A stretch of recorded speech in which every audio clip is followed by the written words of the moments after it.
तो पिछली क्लास में बेटे हम लोगों ने किरचॉफ लॉ कवर कर लिए थे, ठीक है ना। किरचॉफ लॉ कवर हो गए, जाते जाते हमने गैल्वेनोमीटर के बारे में पढ़ लिया था। देखो ये जो डिवाइस है ना बेटे, गैल्वेनोमीटर ये चैप्टर के अंदर मेन डिवाइस है, मेन, ठीक है नहीं। और किस काम आता है साहब, ये करंट को डिटेक्ट करता है, पता लगाता है वायर में या लूप में करंट है या नहीं।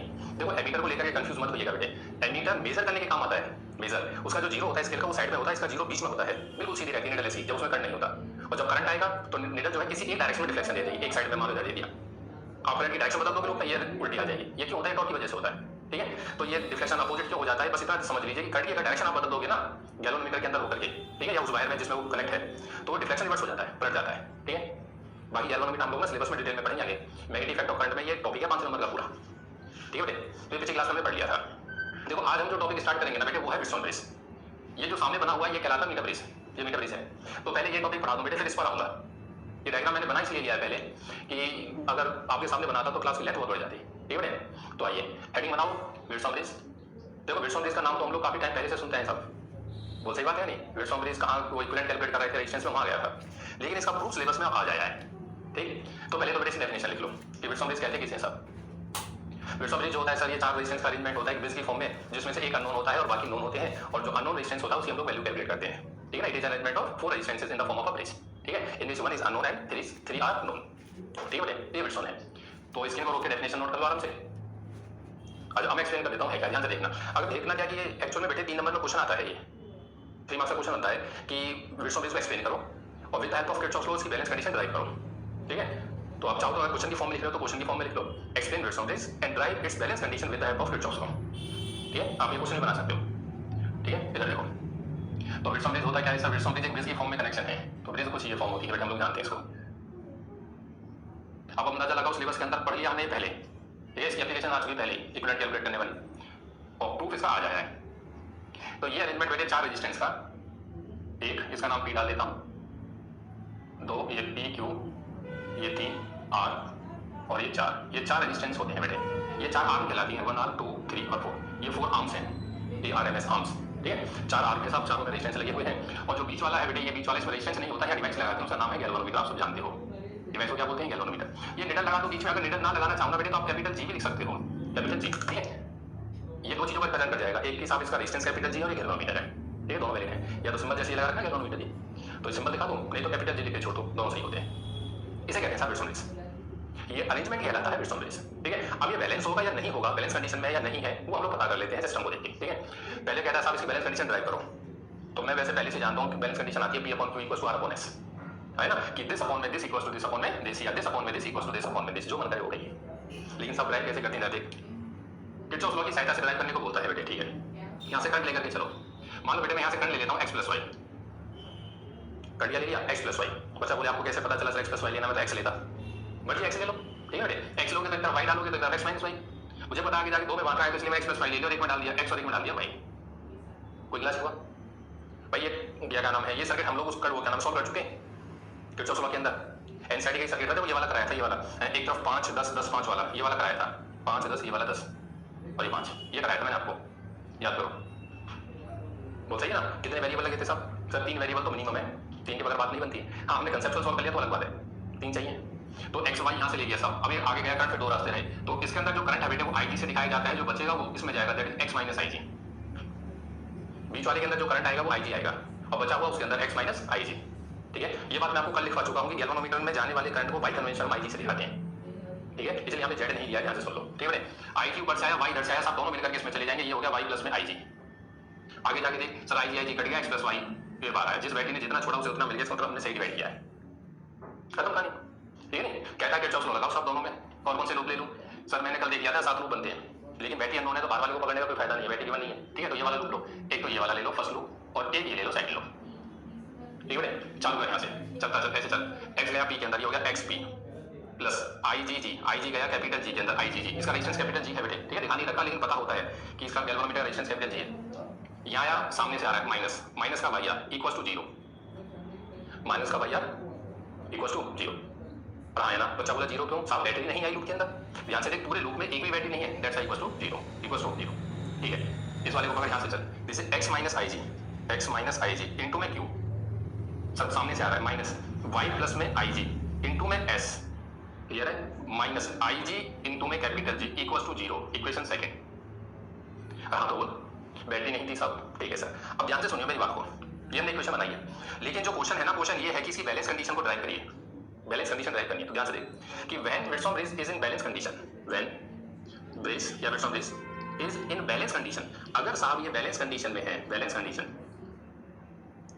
Then IG must be equal to 0। अगर ये बैलेंस है, बैलेंस कब होता है? बैलेंस जब होता है बेटे जब इसके अंदर जाने वाला करंट 0 हो जाता है, इसके अंदर जाने वाला करंट 0 हो जाता है, ये बैलेंस कंडीशन होती है। हमें कैसे पता चलेगा ब्रिज बैलेंस है? गैल्वेनोमीटर को देखेंगे, गैल्वेनोमीटर में करंट नहीं है, इसका बैलेंस पड़ा है सब। अगर IG की वैल्यू 0 है तो तू पहली इक्वेशन को चेक कर, IG को 0 कर पहले में। सर IG को 0 करता हूं, ये वाला टर्म 0, ये बचेगा XP माइनस YR, या इक्वल टू कर देता हूं सीधा इसको, इक्वल टू YR। IG 0 होते ही खत्म हो गया, और ये ऊपर क्या नाम है माइनस YR उधर जाके प्लस हो गया। ये तो पहली इक्वेशन हो गई। दूसरी को देख, ये IG की वैल्यू 0 कर तो ये हो जाएगा x × q, ये हो गया x × q, ठीक है बेटे। IG 0 होते ही तो पूरा खत्म हो गया। यहां पर जब IG 0 होगा, IG 0 हुआ तो ये y × s, और उधर जाके प्लस हो गया, तो that equals to y × s, y × s।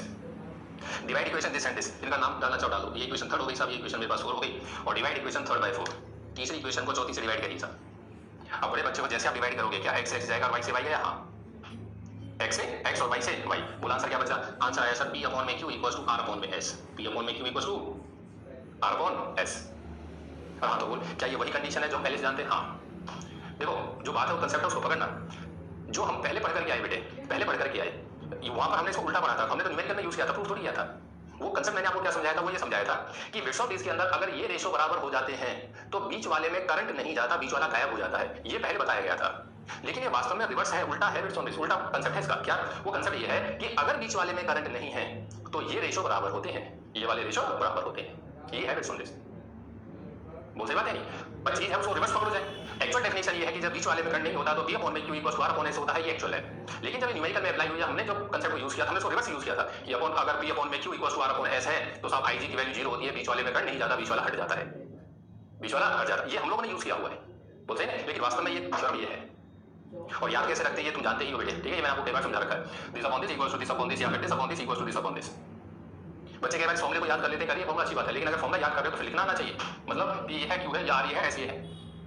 कई बार बच्चा उल्टा लिखता है इसको P/Q/R/S, क्यों? तो जो बिना प्रैक्टिस के बैठेगा वो तो ऐसे नेमिंग करता है जैसे क्वाड्रेटर की नेमिंग होती है, एक तरफ से चालू हो जाता है, और एक तरफ से अगर वो चालू हुआ तो R यहाँ आ जाएगा, और अगर R यहाँ आया फिर वो खुद ही कंफ्यूज होगा, R नहीं आया, ठीक है।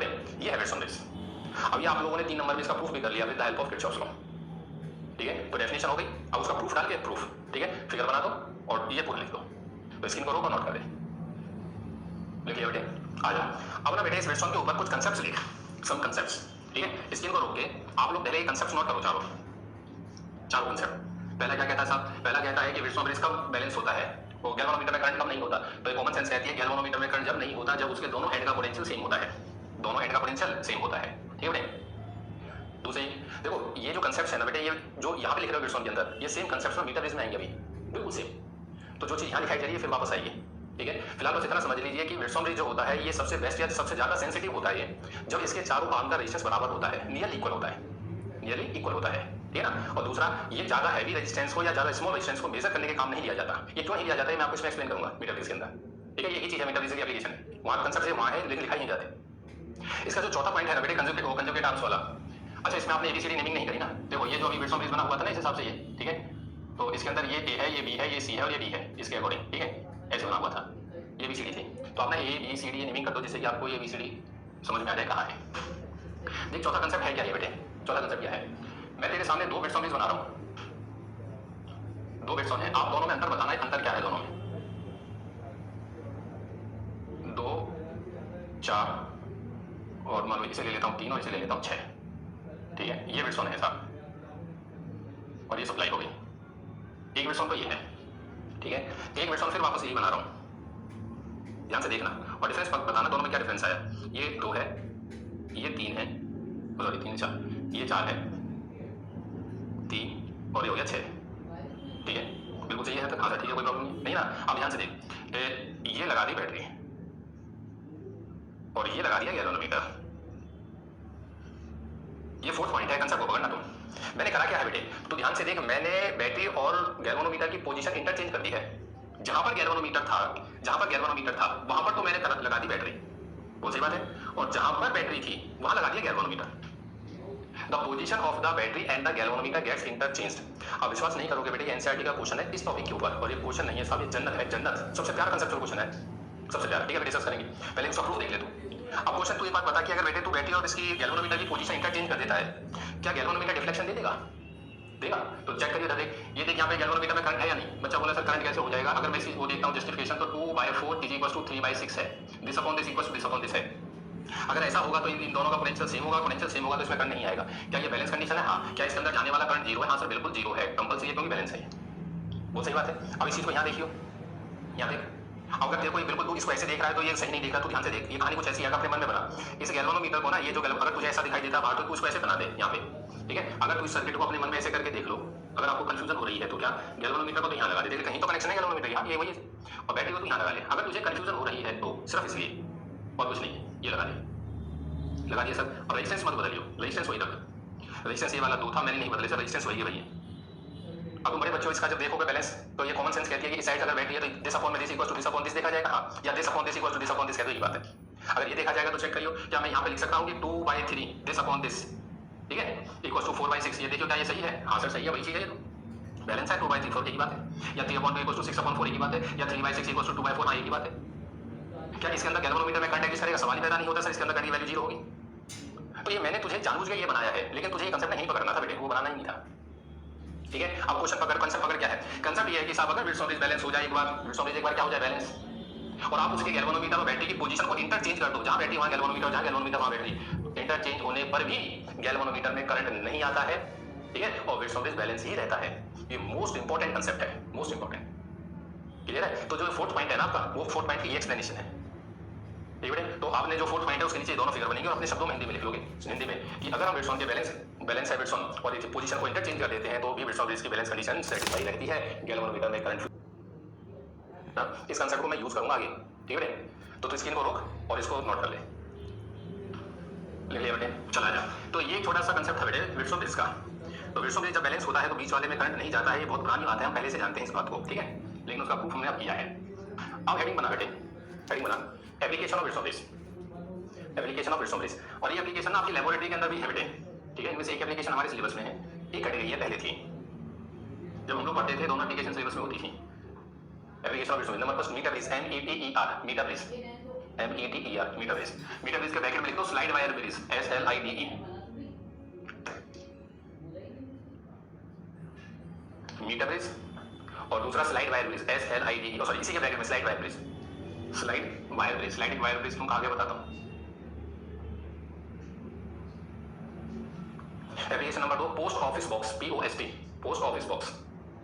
और जो पोस्ट ऑफिस बॉक्स लिखा है ना आपने, उसके ब्रैकेट में लिख देना not in syllabus, not in syllabus. और पहले वाले के ब्रैकेट में लिखना चाहो तो लिख दो इन, क्या नाम है, इन सिलेबस, या this application is used in laboratory. कई साल बोर्ड ने ये क्वेश्चन ऐसे पूछा है कि लैब में बिट्स ऑफ मीटर ब्रिज की जो एप्लीकेशन यूज होती है उसे एक्सप्लेन करिए, ठीक है। इसका मतलब आपको मीटर ब्रिज एक्सप्लेन करके आना था, हो गया। अब मेन हेडिंग बना बेटे मीटर ब्रिज, एप्लीकेशन लिख दी ना, अब मेन हेडिंग बना मीटर ब्रिज, मीटर ब्रिज। सबसे पहले लिख एप्लीकेशन, सॉरी एप्लीकेशन कह रहा हूँ, प्रिंसिपल, सबसे पहले प्रिंसिपल, प्रिंसिपल तो लिख दे, it is based on the principle of bits on this, it is based on the principle of balance bits on this, balance bits on this, based on the principle of balance bits on this, ठीक है। और side में छोटी सी figure बना देना bits on this वाली, छोटी सी, ज्यादा बड़ी नहीं, ठीक है। इस हिसाब से फिगर बना दो छोटी सी, और वहां पे PQRS लिख देना, PQRS, और प्रिंसिपल है P/VQ इक्वल्स टू R/S, छोटी सी फिगर के साथ ही, ठीक है, P/VQ equals to R/S, this is the principle for metre bridge, ठीक है। उसके बाद बेटे कंस्ट्रक्शन, तो ये डिवाइस है ना बेटे, इसमें 3 नंबर या 5 नंबर के हिसाब से लिखा जाए कंस्ट्रक्शन। कंस्ट्रक्शन बेटे स्क्रीन को रोक करके आराम से नोट कर लो, अगर आपको ये महसूस होता है ज्यादा है इतना लिखेंगे, ठीक है, तो अपने शब्दों में लिख लेना, ठीक है। मैं एक्सप्लेन कर देता हूँ है क्या, ठीक है, अपने शब्दों में एक्सप्लेन कर देना। कंस्ट्रक्शन होगी। अब कंस्ट्रक्शन के बाद आ जाए बेटे थ्योरी, थ्योरी वर्किंग नहीं होती है, थ्योरी में है, सही है। थ्योरी का मतलब एक प्रकार से होता है कि जो मैथमेटिकल पार्ट है इंस्ट्रूमेंट का या डेरिवेशन का, वो मतलब कोई फॉर्मूला वगैरह है तो उसमें लिखा जाता है। वर्किंग के अंदर तो आप लोग समझते हो, वर्किंग तो वर्किंग है, सब जो हम कर रहे हैं उसको एक्सप्लेन करते हैं, ठीक है। थ्योरी आ जाए बेटे, मीटर ब्रिज देखते हैं पहले। ये डायग्राम मैंने आपके सामने बनाया हुआ है, ये डायग्राम बनाया हुआ है, आपको ये डायग्राम कॉपी के अंदर बनाना है, ठीक है। ये मीटर ब्रिज मैं आपको एक्सप्लेन समझा देता हूँ बेटे, ये क्या चीज है। ये डिवाइस है मीटर ब्रिज, ये डिवाइस को देखो, ये वुडन बॉक्स है, वो क्या नाम है, वुडन प्लैंक, या ये कह दीजिए लकड़ी का भट्टा ऐसा भी, ठीक है। इसके ऊपर ये कॉपर की स्ट्रिप्स हैं, ये कॉपर की स्ट्रिप्स हैं। साइज लगभग इतना होता है इसका जितना आपका लोहे के स्केल का होता है ना, वो लोहे का जो स्केल है जो 15 सेंटीमीटर वाला लोहे का स्केल आता है बिल्कुल वही मान लो, वही चौड़ाई है, वही मोटाई है लगभग, ठीक है, वो इसके ऊपर ये लगी होती है इस हिसाब से। फिगर में ये दिखा रखी है, these are thick copper strips. देखने में लगते हैं ये ऐसी है लेकिन ये कॉपर की होती है, नियम के अनुसार कॉपर होनी चाहिए, बाकी बेशक से लोहे की दे रखी होंगे, क्या मतलब, ये होती कॉपर की है नियम के अनुसार, ठीक है, ठीक है सर। अब ये होगी कॉपर स्ट्रिप्स, ठीक है। अब ये जो कॉपर स्ट्रिप है बेटा ऊपर वाली, इसके अंदर ना दो गैप है, तो यहाँ से कॉपर स्ट्रिप गायब है, यहाँ से, यहाँ स्क्रू दे रखे ना दो, ऐसे यहाँ से भी गायब है, दो स्क्रू दे रखे हैं, ये दो गैप कहलाते हैं gap, left hand right hand gap भी बोल देते हैं, कई बार इनको नाम भी दे देता है, ठीक है। फिगर में दो गैप ये है, एक ये है और एक ये है, ठीक है। जो पहले वाला गैप है, पहला गैप, इसके अंदर रेजिस्टेंस बॉक्स लगाया जाता है, रेजिस्टेंस बॉक्स आप सभी ने देखा हुआ है, ठीक है बेटे, ये रेजिस्टेंस बॉक्स होता है, ठीक है, रेजिस्टेंस बॉक्स लगाया जाता है। रेजिस्टेंस बॉक्स भी लेंगे छोड़ हल्के वाला, हल्का मतलब जिसका रेजिस्टेंस की वैल्यू 1 ओम 2 ओम की उसमें होनी चाहिए, ऐसा ना होगी स्टार्टिंग 100 से हो रहा है सब 100 200 300 400 ओम, ये वाला नहीं, 1 2 3 4 छोटा छोटा जो रेजिस्टेंस है 0.5 1 1.52 ये वाला रेजिस्टेंस बॉक्स होता है, छोटे वाला वो लेते हैं, ठीक है। तो यहाँ पे तो लगेगा रेजिस्टेंस बॉक्स, यहाँ पर लगता है unknown resistance, unknown resistance. Lab के अंदर जो अननोन रेजिस्टेंस है ना बेटे, लैब के अंदर वो मैग्नीन का वायर मिलेगा आपको, वो मैग्नीन का वायर इसलिए मिलेगा क्योंकि हमारे सिलेबस में इस प्रैक्टिकल का जो एम है वो रेजिस्टिविटी निकालनी है मैग्नीन की या गिवन वायर की, रेजिस्टेंस निकालना नहीं, रेजिस्टेंस तो ओम्स लॉ से निकालते हैं, ओम्स लॉ जो है पहला प्रैक्टिकल उससे रेजिस्टेंस निकालते हैं। इसका जो एक्चुअल नाम है वो एम है ना प्रैक्टिकल का, वो है to calculate the resistivity of the given wire, और जो वायर मिलेगा वो मिलेगा मैग्नीन का आपको, मैग्नीन एलो है, ठीक है। ऐसा होता है चांदी जैसा बहुत सॉफ्ट वायर होता है, तो टीचर कहते क्या है कि 1 मीटर का वायर लिया, 1 मीटर को आपको दे देंगे साहब इसकी रेजिस्टिविटी निकाल के लाओ, 1 मीटर का लगभग 1 मीटर का, तो आप उसे करोगे क्या, तुरंत अपने पेन के ऊपर या जॉकी होती है, जॉकी पे उसको लपेटा, इसको स्प्रिंग बना दी और स्प्रिंग बना करके ऐसे अटैच कर दिया, ये स्प्रिंग जो दिखा रखी है ना ये अननोन रेजिस्टेंस का वायर है, मैग्नीन वायर, जो बहुत सॉफ्ट वायर होता है बेटे, जैसा लपेट होगा वहीं का वहीं रह जाएगा, खुलता नहीं है, ठीक है, वो अननोन रेजिस्टेंस हो गया जो इस गैप में लग जाता है, इस गैप के अंदर, ठीक है। अच्छा अब तुम ध्यान से अगर इसको देखो ना बेटे, तो इस वुडन प्लैंक के ऊपर, इस कार्डबोर्ड के ऊपर एक ना 1 मीटर का स्केल लगा हुआ है, ये 1 मीटर स्केल है, लकड़ी का, ये यहाँ से लेकर के यहाँ तक 1 मीटर का स्केल है, बात समझ में आई है। इस 1 मीटर के स्केल पे दोनों तरफ से काउंटिंग लिख के देते हैं, इधर से 0 से लेके 1 तक स्टार्ट करा तो वो 100 तक है, ठीक है, सॉरी 1 से लेके, और इधर भी 1 इधर 1 से लेके 100 नीचे, मतलब एक स्केल पे दो तरफ से काउंटिंग है, ये हमारी हेल्प करने के लिए दी जा रही है, कुछ नहीं, एक तरफ से भी होगा तो भी काम चलेगा। तो ये हो गया 1 मीटर का स्केल, ठीक है। अब उस 1 मीटर के स्केल के ऊपर अगर आप देख पा रहे हैं तो एक वायर है बेटे, वायर है, अगर आपको आवाज आ रही हो तो एक वायर है, बच्चे ने इसका सितार गिटार ऐसे बजाते हैं लैब के अंदर जाके, ठीक है। ये कॉन्स्टेंटल वायर है, कॉन्स्टेंटल एलॉय है बेटे, ये बहुत हार्ड वायर होता है, हार्ड का एक प्रकार हार्ड का मतलब ये है कि अगर आप इसको ये इसमें से खुल के आपको दे दूं, खोल दूं और आपको दूंगा, आपका लपेटूंगा इसे, तो जैसे आप लपेट हटोगे ना अपने आप अनवाइंड होकर सीधा हो जाता है, ठीक है। और मैग्नीन ऐसा नहीं, वो सॉफ्ट वायर होता है, तो दोनों में सबसे बड़ा डिफरेंस है कॉन्स्टेंटल वायर और मैग्नीन वायर में, दोनों एलॉय हैं, ठीक है, लेकिन मैग्नीन जो है सॉफ्ट होता है, ये है वायर, ठीक है। अब ये चीज है जो आपके सामने बनी हुई है। अब हम इसके अंदर करेंगे क्या कि हम लोग इसके अंदर एक ड्राइवर सेल लेंगे, लैब के अंदर ड्राइवर सेल का नाम बैटरी एलिमिनेटर होता है, ठीक है, सेल नहीं देते हैं प्रैक्टिकल के लिए लैब में, बैटरी एलिमिनेटर आएगा, स्टेबलाइजर जैसा बक्सा सा होता है, मैं उसकी फंक्शनिंग आपको एक्सप्लेन करूंगा सेमीकंडक्टर्स में जब पावर सप्लाई पढ़ाऊंगा, ठीक है। बैटरी एलिमिनेटर वो दो एंड पे यहाँ से, इस वायर के दो एंड पे यहाँ से कनेक्शन जाएगा, वहाँ से जाएगा, उस पर सेल लग जाएगा, ठीक है, या एलिमिनेटर लग जाएगा, और जो बीच में ये वाला स्क्रू है, ये वाला, ठीक है, इस वाले स्क्रू से गैल्वेनोमीटर जुड़ जाता है बीच वाले से, ठीक है। और ये जो आपको मार्क दिखा रखा है जिसपे जे लिखा हुआ है, ये कहलाती है जॉकी, ठीक है, ये जॉकी होती है, ये नाम तो आपने पहले भी सुना होगा जॉकी का, लेकिन जो दूसरे संदर्भ में सुना होगा, जो यहाँ पर संदर्भ है वो अलग है, ठीक है।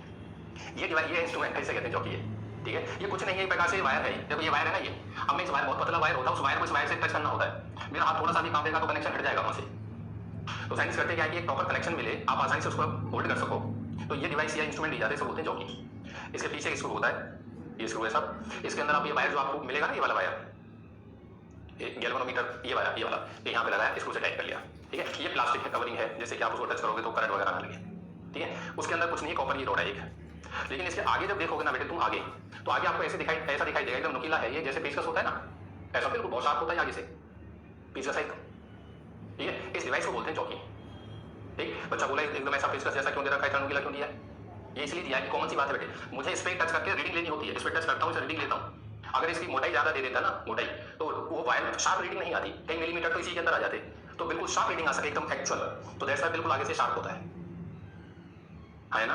फिर बच्चा बोला फिर ये इतना पीछे मोटा फिर शार्प किया, इतना क्यों किया, फिर डायरेक्टली शार्प कर देते, नहीं, ये क्रॉस सेक्शन हैवी रखा गया है, एरिया ऑफ क्रॉस सेक्शन ज्यादा होने से इसका खुद का रेजिस्टेंस नहीं होता है, ठीक है। तो बस इतना ध्यान रखना, इस डिवाइस को, इस इंस्ट्रूमेंट को बोलते हैं जॉकी, ठीक है। और काम क्या आती है, बस ये कुछ नहीं है, हम इसको अपने हाथ में से होल्ड करके उसमें कनेक्शन लेते हैं, इसके ऐसे टच करते हैं इसको, ठीक। अब यहाँ से सुन, ये बोला गया स्लाइड वायर ब्रिज, हाँ पहली बात तो इसे मीटर ब्रिज क्यों बोला गया, मीटर ब्रिज क्यों बोला, अब तुमने सारा सुन लिया, अब अंदाजा लगाओ अपने मन में मीटर ब्रिज क्यों बोला सब। इस डिवाइस के अंदर 1 मीटर का स्केल या 1 मीटर का कॉन्स्टेंटल वायर परमानेंट यूज किया गया है to calculate the unknown resistance, unknown resistance को निकालने के लिए 1 मीटर स्केल का परमानेंट यूज होता है, दैट्स व्हाई डिवाइस का नाम है मीटर ब्रिज, डिवाइस का क्या नाम है? Metre bridge. फिर बच्चा बोला स्लाइड वायर ब्रिज क्यों बोला? या आप चाहो हिंदी में लिख लेना इसको कि भाई this device is known as slide wire bridge. क्यों बोला जाता है साहब? ये आगे से बेटे बहुत नुकीला है, बहुत ज्यादा नुकीला होता है। अगर तुम इसको थोड़ा सा भी टाइट करके बिल्कुल सीधा करके बिल्कुल सीधा ऐसे मार दोगे ना, ऐसे मार दोगे, वो वायर हार्ड होता है, वो टूट जाता है, कट जाएगा वायर। बस समझ जाइए, थोड़ा सा भी हार्ड कर दोगे। और अगर तुमने हार्ड भी नहीं किया, थोड़ा सा वैसे भी दबा दिया, वो क्या नाम है, ऐसे नहीं मारा वहीं पे ऐसे दबा दिया, तो वहां उसका क्रॉस सेक्शन चेंज हो जाएगा। तो दैट्स व्हाई इसके डिवाइस के नाम में जोड़ देते हैं स्लाइड वायर ब्रिज। ये जब बच्चा बोलेगा ना स्लाइड, तो इसका मतलब ये है कि ये जॉकी इस वायर के ऊपर स्लाइड करनी है, ऐसे नहीं मारनी। मतलब ऐसे नहीं करनी, आवाज नहीं आनी चाहिए, ये जो आवाज आ रही है नहीं आनी चाहिए। बस इतने प्यार इसको तिरछा करो, पेचकस ऐसे तिरछा करो और यहाँ पे ऐसे टच करो और इसमें ऐसे स्लाइड करते ले जाओ बहुत प्यार से, और जहाँ रीडिंग आ जाए वहाँ सीधा करके रीडिंग ले लो। ये ना, तो जॉकी को वायर के ऊपर स्लाइड किया जाता है। क्या किया जाता है? स्लाइड। दैट्स व्हाई ये डिवाइस कहलाता है स्लाइड वायर ब्रिज।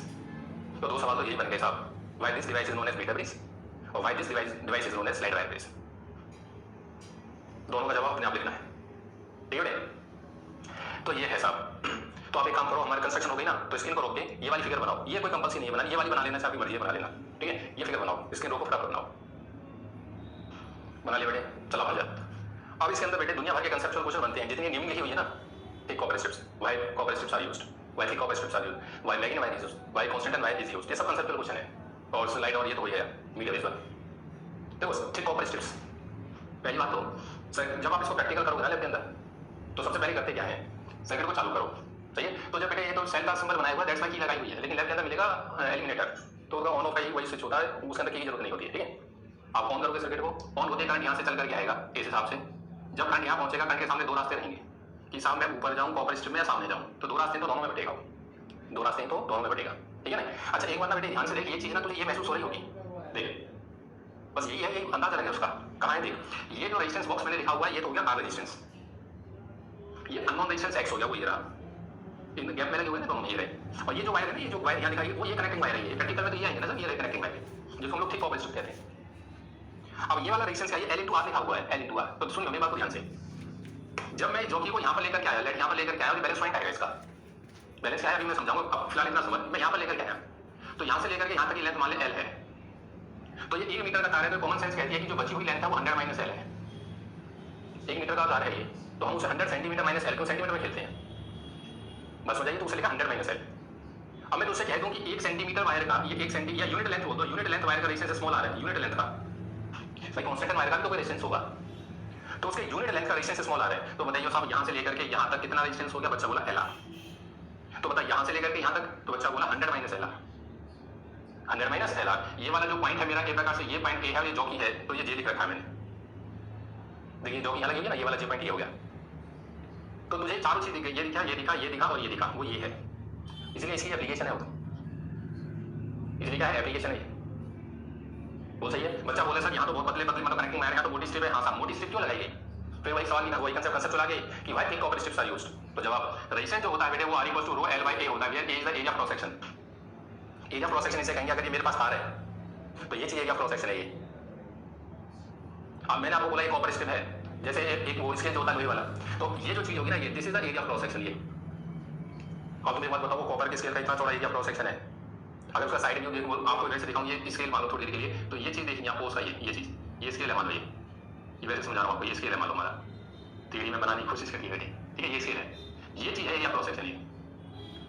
तो एरिया ज्यादा होने से रेजिस्टेंस घट जाता है, ए ज्यादा होने से रेजिस्टेंस की वैल्यू घट जाती है, इसलिए पतले पतले तार नहीं लगाए जाते, मोटी स्ट्रिप लगाई जाती है, वो भी कॉपर की, गुड कंडक्टर है। तो सवाल बना कि भाई thick copper strips are used, जवाब अपने आप लिखना, सवाल भी अपने आप लिखना है। तीसरा कंसेप्ट चला रहा है, ध्यान से सुन लो, अपने आप लिखना कि why thick copper strips are used. Answer, copper is a good conductor of electricity and due to large area of cross section its resistance is minimum या नेग्लिजिबल, वर्ड यूज करिए नेग्लिजिबल। तो दैट्स व्हाई हम लोग ना कभी भी ये चीज को देखते ही नहीं, ये कनेक्टिंग वायर है ना, ये हमारे लिए रेजिस्टेंस इस टॉपिक में वैसे मायने नहीं रखते हैं, रेजिस्टेंस कंसीडर नहीं होगा, ठीक है? ये प्योर कंडक्टिंग वायर की तरह बिहेव करते हैं, कनेक्टिंग वायर की तरह, ठीक है? तो हाँ साहब, जब ये करंट यहाँ से चल करके आया, तो यहाँ से दो रास्ते रहे, क्या कि सर एक रास्ता में सीधा जाऊं और एक ऊपर, ये दोनों में बढ़ जाता है, ऊपर ऐसे जाएगा, यहाँ से होता हुआ रेजिस्टेंस बॉक्स में होता हुआ, इसमें होता हुआ, फिर वापस, फिर इसमें होता हुआ, फिर यहाँ होता हुआ, इसमें होता हुआ, यहाँ तक वापस, और यहाँ से सीधा निकल जाता है, और यहाँ से होता टोटल वापस। तो जो बैटरी जितना करंट छोड़ती है वो उतना वापस ले लेती है अपना। ये वही कहानी है, जैसे यहाँ से चलता था करंट, इसमें जाता था, इसमें जाता था, यहाँ से होता हुआ, फिर इसमें हुआ, इसमें गया और वापस आ गया। अगर बैलेंस है तो इसमें नहीं आएगा, और बैलेंस नहीं है तो फिर तो आएगी, बैलेंस नहीं है तो आएगा। अब एक बच्चा बोला सर ऊपर से आएगा या नीचे से ऊपर जाएगा, दोनों ऑप्शन है, यहाँ से करंट दो में बटा है, नीचे से ऊपर या ऊपर से नीचे। साहब नीचे से ऊपर या ऊपर से नीचे ये कंसेप्चुअली मुझे देखना होता है। मैंने जानबूझ के 5 10 10 5 वाली फिगर बना रखी आपके सामने, क्योंकि इसके रिजल्ट में आपको रटवा चुका, एनसीईआरटी का क्वेश्चन नहीं याद कर। 5 वाले में जो करंट गया था वो 6/17 आया था और इसमें आया 4/17। 5 वाले में जो कम रेजिस्टेंस है उसमें ज्यादा करंट था, और जब 6/17 यहां से गया तो ऊपर से उतरा 2/17। ऊपर से कितना आया था 2/17। अब जब करंट यहां से गया, अब जब करंट यहां से गया बेटे, ठीक है ना, ऊपर क्या 6/17 ज्यादा दैट से ऊपर से आया। अब बड़े बच्चों सोच के बता, अगर मैं 5 नीचे बना लेता है 10 ऊपर होता, ये बदल जाता, तो 6/17 नीचे आता तो क्या करंट नीचे से ऊपर जाता? हाँ, बोलते बात है नहीं। तो उस गैल्वानोमीटर में करंट ऊपर से नीचे आएगा या नीचे से ऊपर जाएगा, ये डिसाइड करते हैं ये दो रेजिस्टेंस। अगर ये कम पड़ गया तो ज्यादा करंट इधर आएगा, ज्यादा इधर आएगा तो गैल्वानोमीटर में नीचे से जाएगा, और ये कम पड़ गया तो करंट ज्यादा इधर होगा, और ज्यादा इधर होगा तो फिर ऊपर से उतर के आएगा।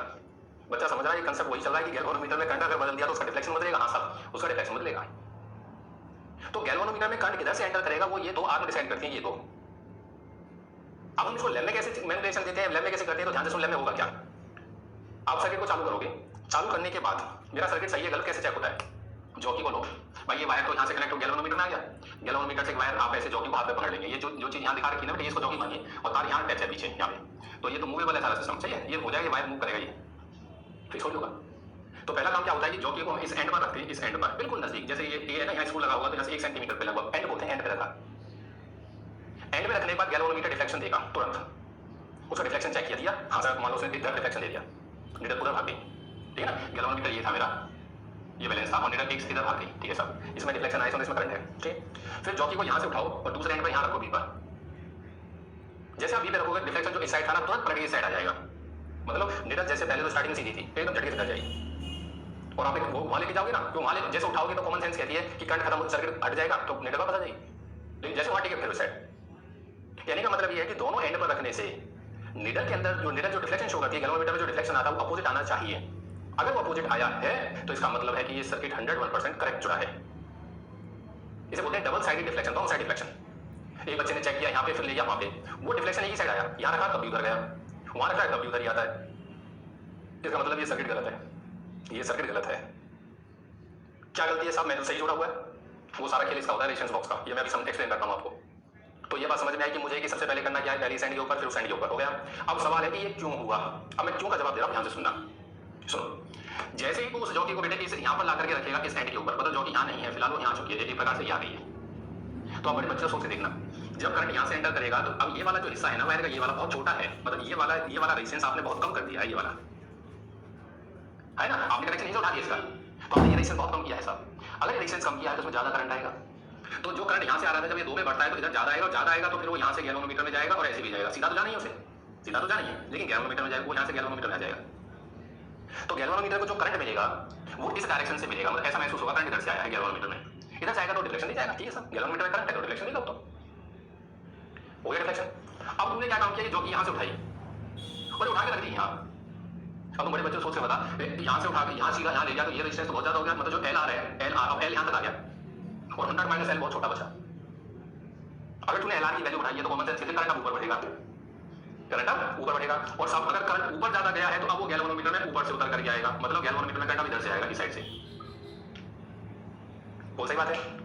और करंट अगर रिवर्स हुआ है तो कॉमन सेंस कहती है डिफ्लेक्शन रिवर्स होगा। तो कहने का मतलब ये है कि जब आप गैल्वानोमीटर के वो क्या था इस मीटर बेस के दोनों एंड के ऊपर जॉकी को रख दो, एक बार इस एंड पे और एक बार इस एंड पे, एंड पर रखने से गैल्वानोमीटर में जाने वाले करंट की डायरेक्शन रिवर्स हो जाती है, दैट्स व्हाई डिफ्लेक्शन रिवर्स हो जाता है। अगर वो रिवर्स हो रहा है इसका मतलब कंसेप्ट बिल्कुल सही है, हमारा एक्सपेरिमेंट वो सेटअप बिल्कुल सही है। अब आप रीडिंग ले सकते हो। अब रीडिंग कैसे लेते हैं, तो रीडिंग लेने का तरीका ये है, इसलिए अब देखना स्लाइड वायर क्यों बोला गया। सुनो, अब इसमें करना क्या होता है, रीडिंग में जॉकी को लिया इस एंड पे रखा, रख दिया सब, रखते ही वो डिफ्लेक्शन देगी, रखते ही जॉकी क्या देगी, डिफ्लेक्शन देगी, सब ये दे दिया, तो गैल्वानोमीटर डिफ्लेक्शन है, ठीक है। अब उस जॉकी को आगे स्लाइड करो धीरे धीरे, ऐसे ऐसे स्लाइड करो। अब तुम बड़े बच्चे सोच के देख कि अगर तू उसको स्लाइड करता हुआ आगे बढ़ रहा है, क्या तू एल आर की वैल्यू बढ़ा रहा है, हाँ एल बढ़ रहा है साहब, पहले एल इतना था, फिर एल इतना हो गया, इतना हुआ, इतना हुआ, एल बढ़ता जाता है साहब। अगर एल आर की वैल्यू को तू ग्रेजुअली धीरे धीरे धीरे धीरे बढ़ा रहा है, क्या इसमें जो करंट था पहले ज्यादा आ रहा था, क्या वो धीरे धीरे धीरे धीरे कम होता जाएगा, हाँ धीरे धीरे कम होता जाएगा।